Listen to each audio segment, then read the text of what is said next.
Have you ever met the devil? I think I might have. And I'm very sure Goethe's Faust has met the devil. And the funny thing about the devil is, he's not there to kill you or to harm you in any way. He just wants to make a deal with you.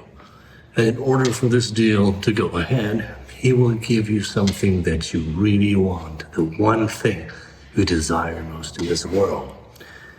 Now, and then you sign the deal, of course. And the price of the deal is, wow, you gave him your soul. Now, what if you make the deal? And after a while you think, I should not have done it. So how do you get out of this deal to redeem your soul? Well, this is what Faust is all about.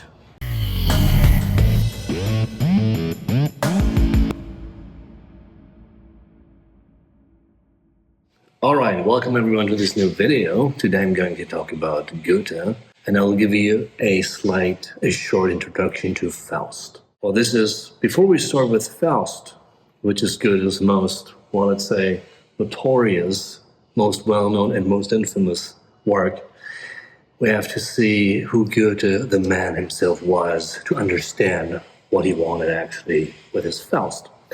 Well, first of all, Faust is a German legend. The first version was published in 1525, and it contains all the major motifs that we can find in the original Faust, Christopher Marlowe's Dr. Faustus, Goethe's Faust, and then of course Thomas Mann, Dr. Faustus, and later on Hans Wollstega, Herzgewächse, der Fall Adams. Now, for Goethe himself, if you don't know, he's the most important writer in German literary history. We can say it's like Shakespeare for English literature. All right. So if you want to deal with German literature, you have to look at Goethe. Now, Goethe was quite a conflicted character. I mean, indeed, he was quite a character himself. He always had problems with authority, and especially with the Enlightenment itself. Why that is, I'm going to talk about in a second. First of all, Goethe was born in 1749 and he died in 1832, almost 83 years old. Now, Goethe was born into a very wealthy family. His father was kind of not really working, but he had money, and he also was kind of a consultant to the Kaiser. They were living in Frankfurt, which was the city where the Kaiser resided at that time. Kaiser of the Holy Roman Empire. All right. So they were an affluent family, and Goethe enjoyed all the luxuries of wealthy people. I mean, he wrote a lot of languages. He did a lot of interesting activities, and he actually saw Mozart when he was 14. And so his father also was very adamant about giving his son the best education possible. The problem is, Goethe himself, he was kind of reluctant to, let's say, any kind of authority. So he was very talented in so many ways. I mean, he is like one of the last let's say, universal geniuses there were in this world. We can say probably him and Alexander von Humboldt. Anyway, so what happened is Goethe got caught up in the Sturm und Drang movement. Sturm und Drang was a counter-movement to the Enlightenment. Enlightenment was always stressing like you have to use your brains, you have to be rational. And the Sturm und Drang, that was like the storm and desire movement, they were emphasizing it's all about the heart. It's about emotions. It's following your emotions. Because without emotions, if you only live a rational life, you're not a human being. You're just some kind of like empty, let's say, soul devoid of any humanity. That's basically what it is. So Goethe himself, he has built his whole career on breaking contemporary taboos. So his first publication was not The Sorrows of Young Werther, Die Leiden des jungen Werther. It was actually a drama called Götz von Berlichingen. It's about a robber, basically. And he's just basically going against the establishment. It was published in 1773. And what these authors of the Sturm und Drang movement did, First of all, they saw themselves as so-called original geniuses. They knew they were talented, they knew they were brilliant. And the only thing was that the world didn't know, so they had to prove it. They picked up not the language of scholastic discourse, they used folk language. So it was all full of, let's say, very, very direct and brutish terms. So they always said we have to use the people's language so that the common people understand what we are saying. And most of it was actually theatrical plays, because at that time many people were still illiterate. So they had to just rely on performing their plays and conveying their message. It's very important because it was also a movement that's kind of like tried to move away from established religion, Christianity, and try to kind of like look at folk religion. It's very important to understand Goethe's whole career. And so after that, I mean, he published The Sorrows of Young Werther, which was a scandalous novel. It was a letter novel. And why was it scandalous? Because it was about suicide. At that time, believe it or not, suicide was illegal. And it was a big taboo to write about it.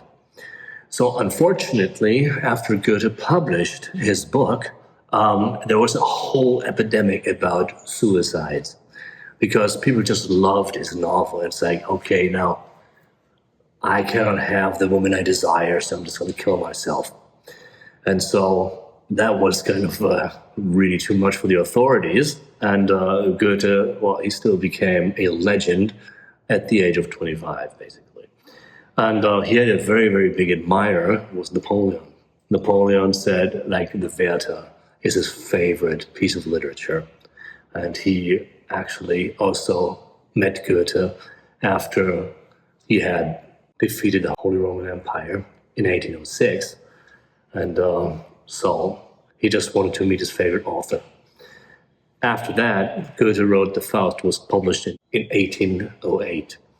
And Faust also deals with this whole complex situation of enlightenment science versus folk religion, versus superstition and demonic beliefs. So this is very important because Goethe likes to play with these two seemingly opposing principles. And after that, in 1809, Goethe published his very famous novel, Elective Affinities. It's the first swinger novel. So it was a huge scandal, of course. I mean, like, how can like two couples, married couples, kind of just exchange partners and, well, you know, just enjoy a romantic relationship with other married people. Anyway, Goethe always had like a feeling what would sell when it came to what kind of like taboos are left in contemporary society, and he would just break them with his art. Before I can get into Faust, I really have to talk about a poem that Goethe wrote in 1782. And this poem was called Erlkönig, the Elf King. And in this poem, Goethe uses two conflicting principles. It's on the one hand, the Enlightenment, and it is confronted by superstition, or let's say the belief in the supernatural world. And what Goethe does in this poem is just pure genius. He basically uses four different voices. We have the narrator who opens up the whole poem and introduces the situation. Then we have a father who's riding a horse and taking his son back home. The father is talking, and then the son is talking, and then the fourth voice is introduced, which is the Elf King himself. And what the whole poem is about, basically, is like the rational view of the father who tries to calm down his son, who sees like the natural world or the supernatural world coming alive, trying to reach out to him and basically kill him. All right, and here it is. That's Erlkönig, Goethe's poem that's so significant for understanding his whole view on the Enlightenment and the supernatural world. So if we want to understand Faust, we have to take a look at this poem from 1782 first. I'm going to go through it, and it starts, and you have to really pay attention to the rhythm. Wer reitet so spät durch Nacht und Wind? Es ist der Vater mit seinem Kind. Er hat den Knaben wohl in dem Arm, er fasst ihn sicher, er hält ihn warm. Mein Sohn, was bürgst du so bang dein Gesicht? Siehst du, Vater, den Erlkönig nicht? Den Erlkönig mit Kron und Schweif? Mein Sohn, es ist ein Nebelstreif.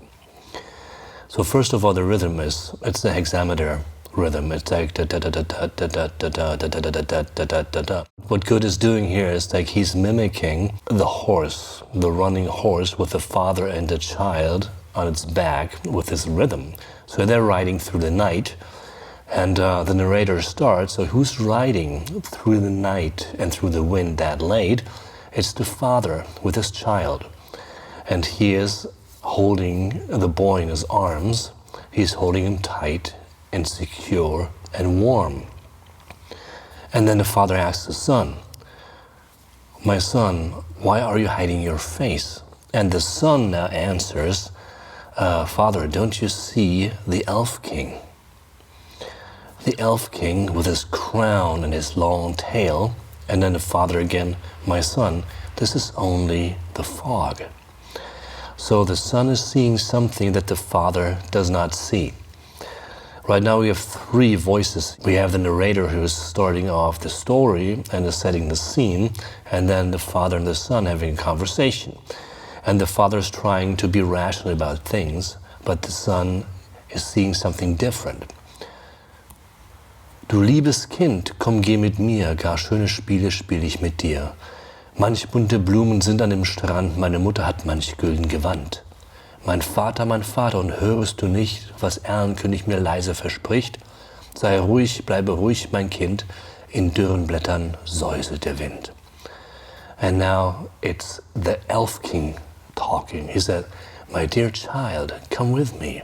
I'm going to play some very nice games with you. There's some very, very colorful flowers on the beach. And my mother has nice golden dresses. And the son again, my father, don't you hear it?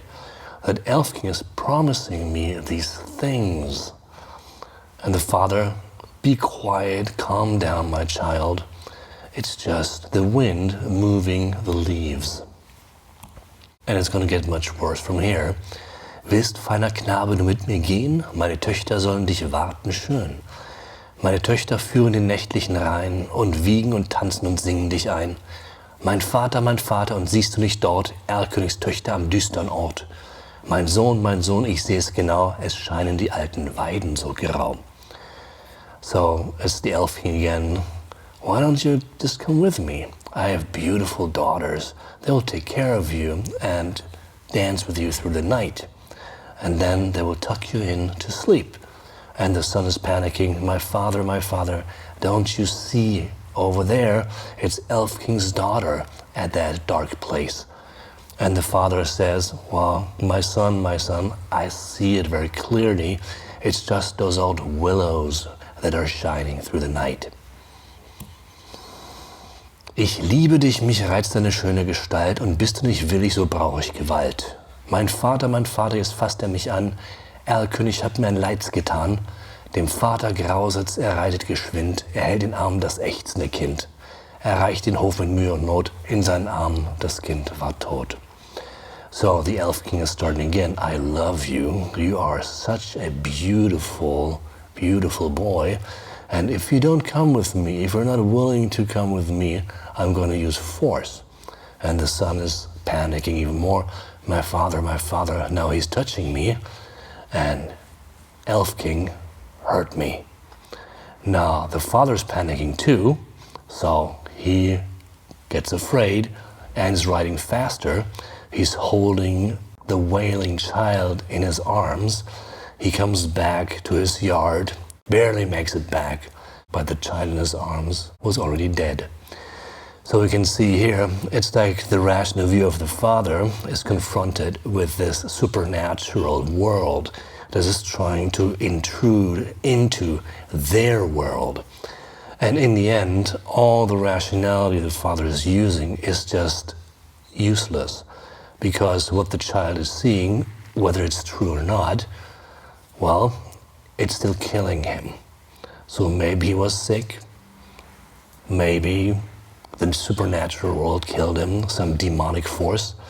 In the end, it doesn't matter, because whatever it was, it killed the son.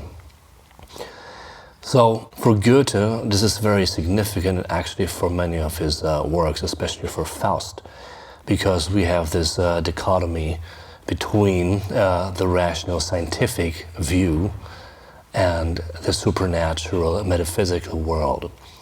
And so it's basically confronting the Enlightenment with some much older folk religion, folk belief that was still prevalent at that time.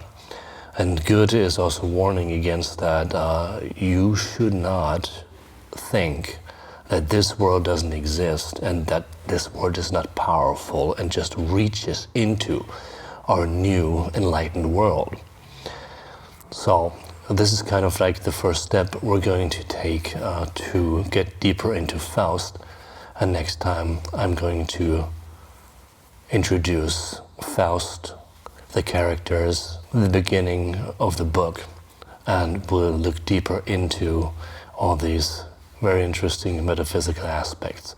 And then we also see like how Goethe's own liaison with Freemasonry and the Illuminati and Hermeticism plays into this literary work, which stands out like a monolith in world literature. So thank you very much for watching, and I'll see you next time.